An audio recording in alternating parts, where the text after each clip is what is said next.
Okay, let's unpack this. Imagine churches that multiply like rabbits, Right. Or this idea that you might actually disciple someone towards salvation. instead of just focusing on that one moment of decision. Exactly. Or think about this.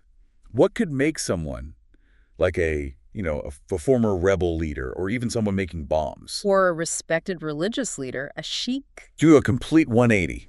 It's a total transformation. Yeah, these aren't just thought experiments, are they? They're pulled straight from the source material we're digging into today. hmm We're looking at excerpts from a book, Miraculous Movements. It draws a lot from the experiences of City Team and others working in Muslim communities globally. And this is an abstract theory, right? The book sounds like it's packed with frontline accounts. Oh, definitely. Stories, principles, reflections from people who are actually in these movements. They describe these rapidly multiplying groups. Which they say are kind of hidden in plain sight, even in the Bible itself. That's the claim. So our mission here for this deep dive is to really pull out the key principles. We want to get a handle on the how and why. Understand what makes these movements tick, according to the source.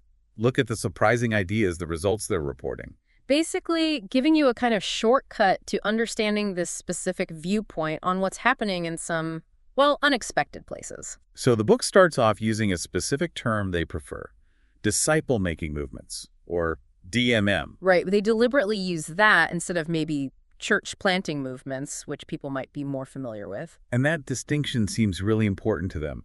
They define DMM as movements that grow fast, because the core focus is disciple-making. Meaning helping people actually follow and obey Jesus based on biblical principles. Precisely. And the source talks about City Team's own journey.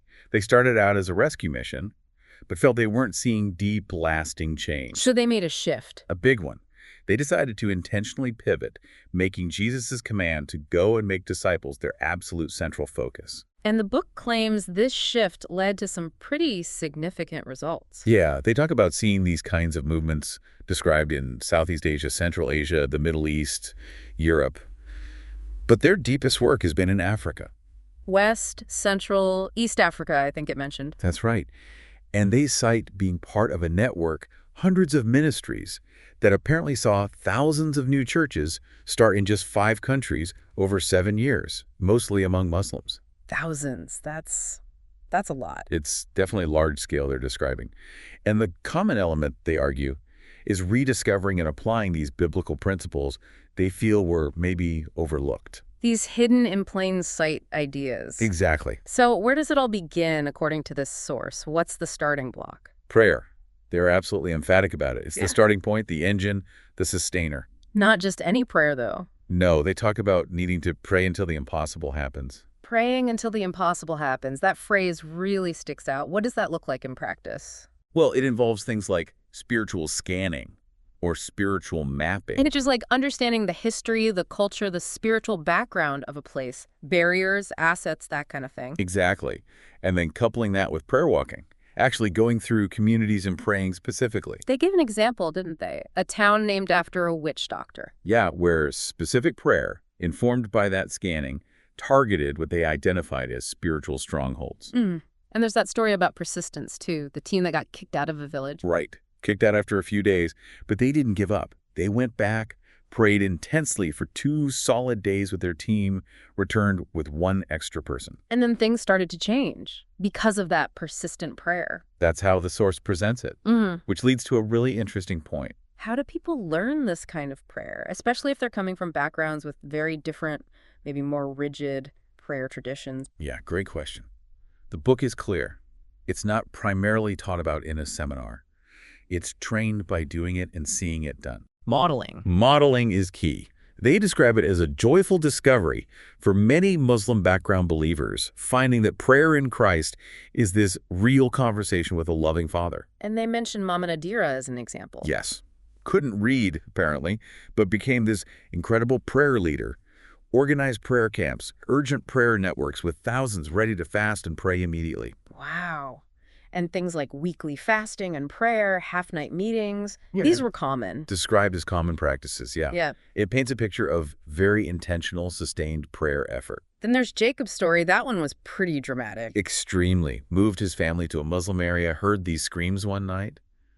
Turned out to be occultic initiations. So what did he do? He started praying. intensely, all night, every night for a whole month, asking God to break that power. And the book says, It says the witch doctors themselves, consulting their spirits, identified Jacob, said he had a different spirit that was messing with their work. seriously. That's the account. And eventually the order left. The area became peaceful, like a garden, Jacob said. Okay, but the story doesn't end there, does it? It connects prayer to something tangible. Right. Jacob felt God was offering him that now vacant place. And the very same day, a young man named Jamal shows up. Son of a prominent Muslim businessman, never been to Jacob's church before. Correct. Felt compelled to go. Here's Jacob talking about needing that land, feels it's from God, and offers his father's land, originally intended for a mosque, to Jacob for free. That's incredible. Land meant for a mosque given for a Christian training center. Became a center that trained thousands of intercessors, hundreds of disciple makers, leading to over 1,000 new churches among Muslims. The source uses it as a powerful illustration of this kind of prayer-yielding results. And they specify different focuses for prayer too, right? Not just general requests. Yeah, praying for Muslims, praying for dreams and visions for them, praying for leaders' hearts to change, for miracles. And even praying for persecutors to be transformed. That's counterintuitive. It is. Like Hadi, Pastor Girani's wife. Yeah. Engaging this group, the Yapa Muslims, she just starts praying loudly, rebuking evil spirits. Girani thought they'd be killed. He did. But instead, people started weeping, falling to their knees. And that bold prayer was seen as a catalyst. That's the connection made in the book. 5 years later, hundreds of intercessors, 7 generations of disciples and churches, 26,000 former Muslims, all traced back in part to that moment. Hadi, the mother of the movement, who couldn't read but led through prayer. So the takeaway on prayer is huge. It's foundational, it's catalytic, involves spiritual warfare, persistence, modeling, expecting the impossible. Okay, so if prayer is the foundation, who exactly are they reaching? What does the book say about the state of Islam today, from their perspective? Well, it challenges the idea that Islam is this completely monolithic, impenetrable block, especially to Western eyes. They talk about a 21st century reality. Suggesting there are internal points of friction? Or maybe disillusionment? Exactly. Based on interviews with former Muslim leaders, they highlight common areas of disconnection or frustration. Like what? A big one, maybe the biggest, is this profound lack of assurance about paradise after death. Nothing is sure in Islam, only Allah knows. That quote was striking. It is. And they mention that even Muhammad's reported uncertainty at death reinforces this for some. It links to Sharia law, too, the system itself offering no guarantee. So a deep spiritual unease there. What else? Struggling to connect with God on a personal level, a longing for a God who cares and answers prayer, which they felt wasn't met. And concerns about violence. Yeah, recognizing what they see as an inherent tolerance for violence in some interpretations, and just the sheer distress over violent sectarianism within the Muslim world. So the source suggests Muslims are searching for what? Things that address those frustrations. Assurance, a personal God, peace, equality, freedom, practical help for life, not just more rules. Even the Quran itself is mentioned as a point of difficulty for some. Yes, things like difficulty understanding it, the belief promises were often only for Muhammad, and especially the practice of discouraging or banning translations into everyday languages. Why would that be discouraged? Well, the perspective in the book suggests this can obscure potential contradictions, or even passages that seem to affirm Jesus' status. And Sheikh Ali's story touches on this. It does. His journey, despite success, led him to question the Quran's origins, its chronology, but crucially the lack of personal promises for him. He saw promises from Muhammad, but not for himself. That's a deep crisis of faith. It seems so. And there's the story of the former imam trained to win back Christians. Who ends up becoming a follower of Christ himself through studying the Bible, knowing it could cost him his life. Yeah, a powerful picture of conviction from his perspective. And the student who read the Bible in secret. Right, hid it in the library. Then saw Girani and Hadi's prayer that seemed to stop the rain. Prompting her own questions her sheikh wouldn't answer. So she goes to a mountain, prays for truth, and hears a voice. I am the way, the truth, and the life. These stories really highlight that idea of internal searching, don't they? Disillusionment and a hunger for something more. That's exactly the point the book makes about the audience. It suggests there's a deep spiritual seeking happening beneath the surface. Okay, so given that context, how do these movements actually engage? The book talks about a counterintuitive disciple-making strategy. Yeah, counterintuitive compared to many common Western approaches anyway. How so? What's different? Well, instead of, say, big campaigns focused just on conversion numbers or building large churches first, They focus on something else. key principles, prioritizing multiplication and, critically, obedience. Okay, break that down. First principle. Make obedient disciples, not just converts. They contrast teaching about God versus teaching people to obey God right from the start, citing Matthew 28. The Great Commission. Exactly. The critique is that focusing only on knowledge or a single decision can lead to shallow faith, 1 mile wide and 1 inch deep, they call it. Obedience is the goal. Okay, that's number one. Number two, Disciple people toward salvation. This one feels really different. how does that work? They point to Jesus with the 12. Years of living together, teaching, modeling, practicing, building deep trust before the big "who do you say I am" question. So the process of learning to obey actually leads to the conviction and conversion.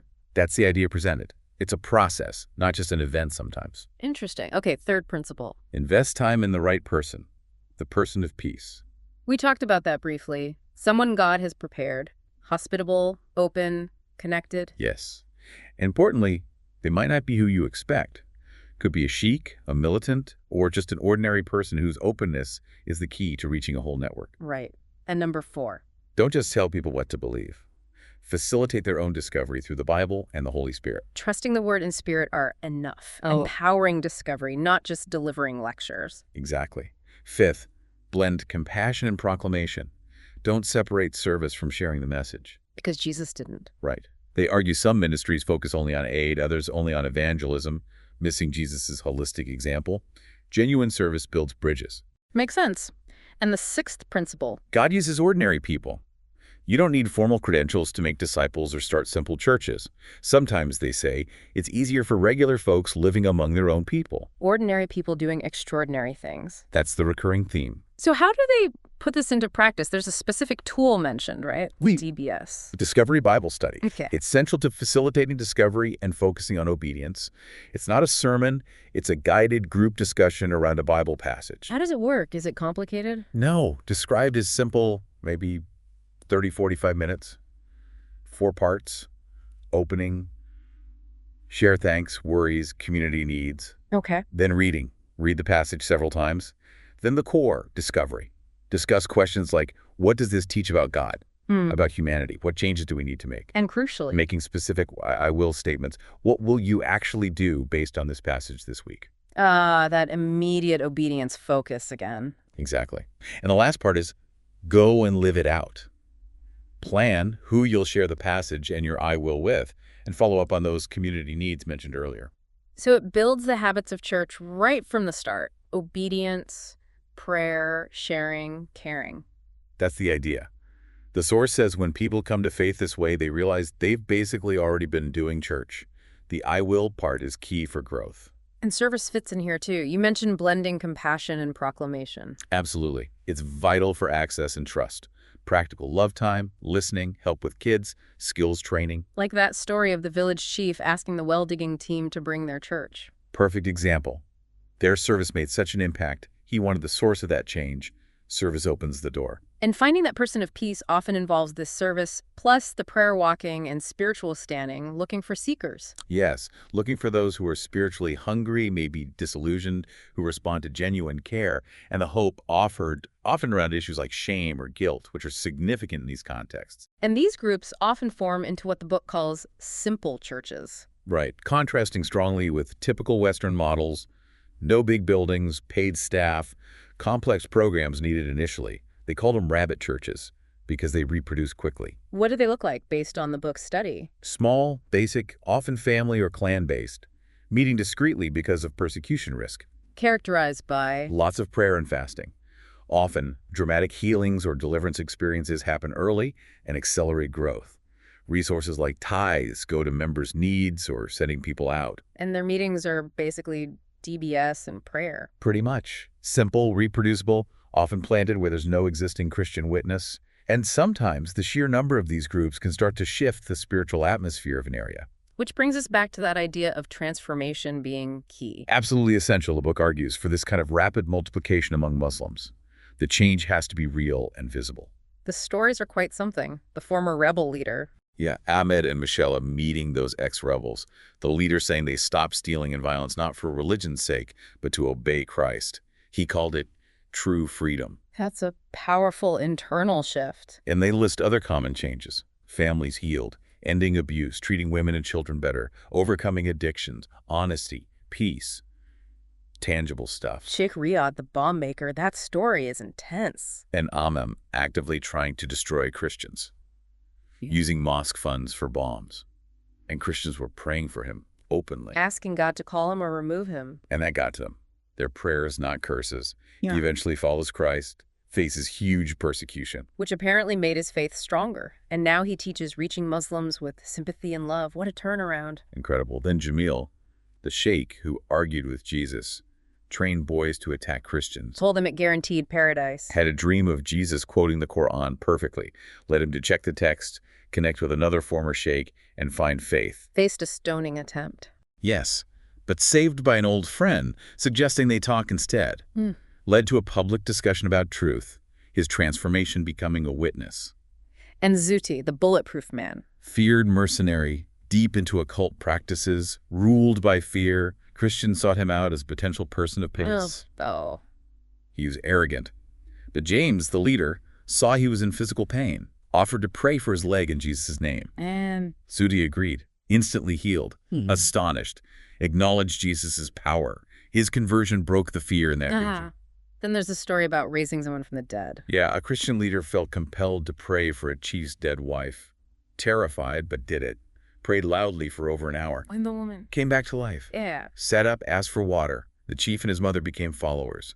The village swarmed the Christian woman's house for healing. Even leading to permission for a church, a mosque of Isa al-Masih. After a plot against the chief was thwarted, yes. Incredible sequence of events described. And finally Namir, the praying cart man. Yeah, former Muslim, alcoholic, addict, found peace in Jesus, became a church planter but kept driving his donkey cart. Using it as his platform. Exactly. Sharing jokes, his testimony tackling issues like domestic violence, reaching maybe 60 people a day, planted multiple churches, carried a prayer journal, people waited to get their names in it. An ordinary guy, extraordinary impact. These stories really underscore the book's point. Profound transformation isn't just a result, it's a key driver of multiplication. So how do they sustain this? How do they develop leaders for all these new groups? It's very much on-the-job training. Reproducible methods taught by unpaid local leaders. Continuous coaching and mentoring, not formal seminaries necessarily. Right, the model is. Yes. Leaders model it, equip others, watch them practice, then trust them to go replicate it elsewhere. And it keeps coming back to engaging families and networks, not just isolated individuals. That seems to be the core unit for this kind of rapid organic growth they describe. So, wrapping this up, this deep dive into miraculous movements gives us a really specific lens, doesn't it? A shortcut, maybe, to understanding one perspective on what's claimed to be happening. It definitely presents a picture that challenges some common assumptions. Highlights the power they see in these core, maybe overlooked biblical principles. We get these surprising ideas, rabbit churches, discipling towards salvation, the extent of internal searching within Islam. And it's all illustrated with these dramatic stories, the power of that persistent, impossible focused prayer. The effectiveness of these counterintuitive strategies, obedient disciples, finding people of peace through service. And the reality of transformation in ordinary people facing really significant risks. Which brings us to maybe the final thought. Here's where it gets really interesting, perhaps for the listening. If God is described in these sources as working in these surprising, seemingly counterintuitive ways, Through ordinary people, in tough places. catalyzing big change through simple obedience, prayer, transformation, often against incredible odds. What might that suggest about where and how God could be working closer to home? Or maybe in ways that we ourselves just aren't seeing?